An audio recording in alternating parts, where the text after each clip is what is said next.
ডালের যেটা বলতেছিলাম আমি যে আবার আসলাম কমলার গাছ নিয়ে। তো কমলার গাছের অনেক সম্বন্ধে ভিডিও বানাইছি, তো এখন আবার বানাচ্ছি। তো আমি যে কমলার গাছটি সম্বন্ধে বলছিলাম এটা হলো দার্জিলিং কমলা। তো দার্জিলিং কমলা অনেকেই গাছ চেনেন না, কিন্তু কমলা খাইছেন। তো যেটা সবচেয়ে বেশি মিষ্টি হয় কমলা, তাও এটাই হয় দার্জিলিং কমলা। তো অনেকেই হয়তো জানেন না যে কমলা গাছ কীরকম হয়। অনেকে নার্সারিতে বলবেন যে আমার দার্জিলিং কমলা গাছ দিতে, আপনার হয়তো অন্য কমলার গাছ ধরাই দিবে। তো এইটা যে আপনাকে আর কি যদি আপনি চিহ্নিত করতেন তো এইভাবে চিহ্নিত করবেন।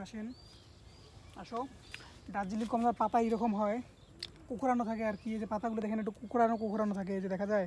হ্যাঁ, আর ডালটা থাকে এইরকম, এই যে সিট থাকে সবুজের উপর, আর একটি সাদা সাদা অংশ কিছু থাকে। গুঁড়া দেখেও, গুঁড়া একটু মোটা থাকে, তারপর আস্তে আস্তে চিকন হয়। প্রত্যেকটা এই যে একটা গুঁড়া দেখছেন মাটির নিচে যেটা উপরে আসে ওটা একটু মোটা, তার উপর থেকে আরেকটু চিকন হয়। তো এটা এইভাবে হইলে আপনি চিনবেন। তো আরেকটা গাছ দেখেন যে উপরে যে এই যে আরেকটা গাছ আছে, এটা সম্পূর্ণ মোটা আর কি, পাতা কুকুরানো।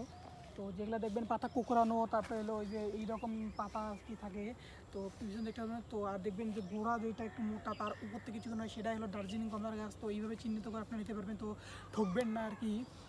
তো ঠকবেন না, এই জন্য বলতেছি যে যখন নেবেন তখন অবশ্যই আপনাকে সাবধানে সে নিতে হবে। তো অনেকেই জানেন যে দার্জিলিং, অনেকেই জানেন না যে কীরকমভাবে দার্জিলিং। তো আমাদের ভিডিওতে দেখাবেন এইভাবে দার্জিলিং কমলা চিহ্নিত করা হয়। এইভাবে চিহ্নিত করে আর কি আপনার দার্জিলিং কমলা নেবেন। তো আপনি তো চিনলেন।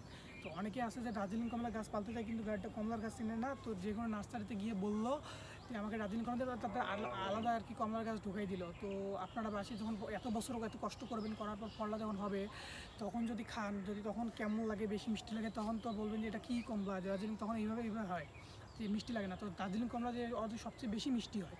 তো এইভাবে চিহ্নিত করবেন। এইভাবে চিহ্নিত করলে আর কি, তো আপনার একটা সঠিক গাছটি নির্বাচন করতে পারবেন। তো নির্বাচন করতে পারবেন প্রথম অবস্থায় সুন্দর মতো একটা মাটিকে খুঁড়ে গাড়বেন, তারপরে মাটির সাথে সার দিবেন।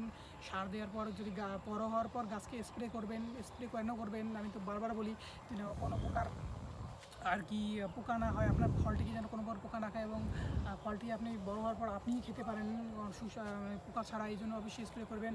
আর যখন গাছটি একটু ছোটো থাকবে, এর চেয়ে যেটা দেখাইছি আমি, এর চেয়ে যখন ছোটো থাকবে তখন আর কি কী করবেন, একটু খুঁটি লাগিয়ে দিবেন গাছের সাথে, যেন গাছটি ভেঙে না যায়।